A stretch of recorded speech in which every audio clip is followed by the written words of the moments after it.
Rüyadan bir gelebilirseniz bize konuşalım.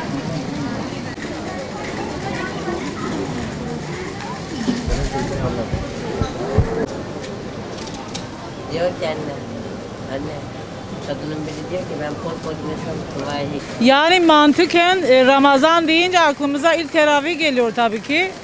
Bence Ramazan'da teravih camilerde kılınmalı. Yani AVM'nin açık olup da camilerin kapalı olması çok mantıksız. O zaman AVM'leri de kapatsınlar. Madem camiler kapatılacaksa camilerin içinde her türlü havalandırma, dezenfekte hepsi mevcut yani. Bunu müftülükler yapıyor. Sürekli temizlik görevlileri temizlik de yapıyorlar. Dezenfektan olsun, hijyen kuralları olsun, her türlü dezenfekte yapıldığından dolayı ben Ramazan'ı teravihsi düşünemiyorum. İnşallah gideriz. Bak şimdi ben din konusunda hassas olduğum için ben teravihden yanayım. Hastalık olsa bile yine yanayım. Ama en sıkıntılı yer orası olduğundan emin değilim. Yani değilim.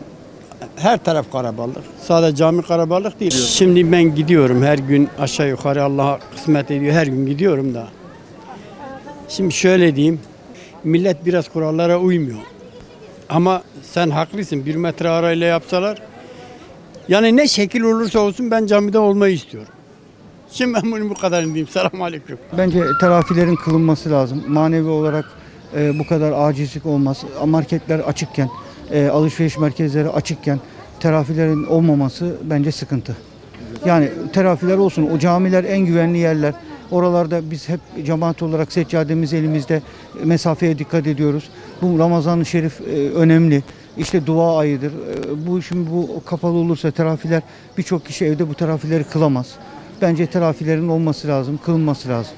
Vallahi aslında yarı doğru, yarı doğru değil. Şimdi teravih namazına gidenler hepsi zaten belli kişiler gidiyor. Bir de aralıklar, ben camiye gittiğim zaman mesela birer 2'şer metre aralıklarla namaz kılıyoruz yani.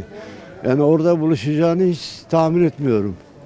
Ama kapının önünde dezenfekte şeyleri var. İçeride zaten birer metrelik, 2'şer metrelik yerler var. Orada namazını kılıyorsun, çıkıyorsun. Kimsenin bir ilgisi olmuyor. Girip çıkıyorsun. Yani sokaktan daha sağlam orası. Bana göre. O otobüslerden, AVM'lerden orada ne yapayım? Camide bir şey yok ki.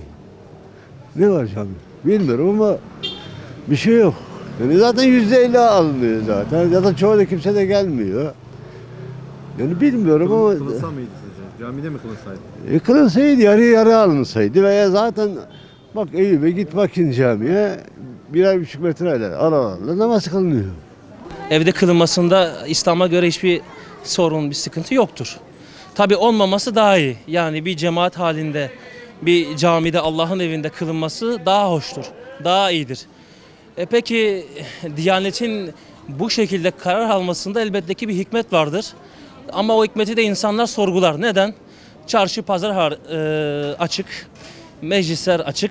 Yani bir kere bu koronavirüsünün, şöyle söyleyeyim, şu koronavirüsünün yani öyle bir sanki ayarlanmış, tasarlanmış öyle bir şey ki mecliste, mitingde her yerde bulaşmıyor. Ama evde bulaşıyor, işte camide bulaşıyor, tekkede bulaşıyor, dergahta bulaşıyor, aman hacda bulaşıyor, Kabe'de bulaşıyor. Sanki yani tasarlanmış bir şey. Elbette ki halk bunu sorgular. Yani sizin bize sorduğunuz gibi zaten bir fikir alışverişidir bu. Camiler bu kurala çok iyi uyulan yerlerdir. Kendim giderim gelirim sürekli elhamdülillah. Yani hem mesafe olarak hem maske olarak hem imamın uyması hem cemaatin uyması elbette ki uygundur. Yani ama buna rağmen Diyanet'in böyle karar alması elbette ki bizi de şaşırtıyor.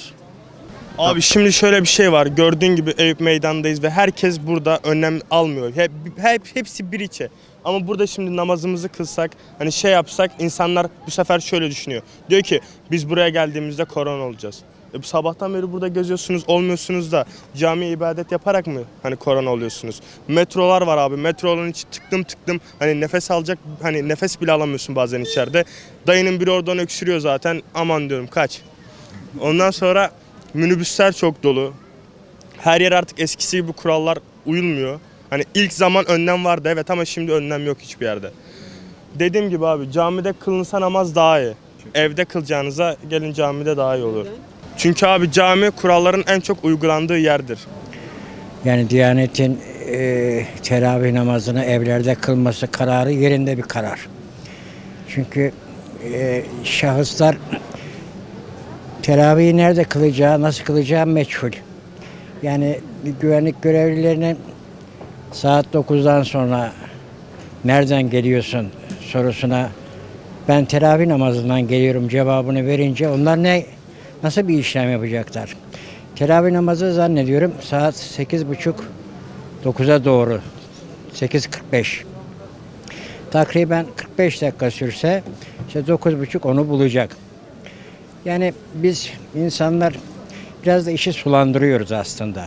Yani bu illetin bu şekilde yayılmasının müsebbibi biziz.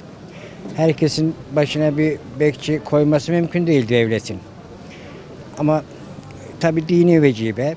Ben de teravih kılıyorum, orucumu tutuyorum. Ama evlerde kılınması daha makul. Hiç olmazsa biz Müslümanlar, yani biz kendi değerlerimize sahip çıkan insanlar bu işin artmasının müsebbibi olmayalım. Yani en azından kara propagandasına bu işin girmeyelim. Yani bu işi teravih namazını kılmak isteyen zaten kılacak. Tabii camideki derecesi itibariyle güzel ama bir afet varsa bu dinin Resulü de söylüyor zaten afetlerden kendinizi koruyun. Vallahi yani tedbir alınması iyi bir şey de teravihleri geçen sene de biliyorsunuz şeyde kıldık, evlerde kıldık. Bu sene de bilmiyorum onlar uygun görmüşler herhalde.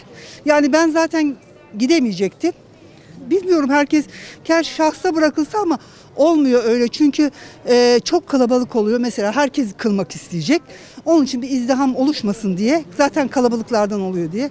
Yani bilmiyorum Diyanet İşi'nin aldığı karar bence doğru diye düşünüyorum.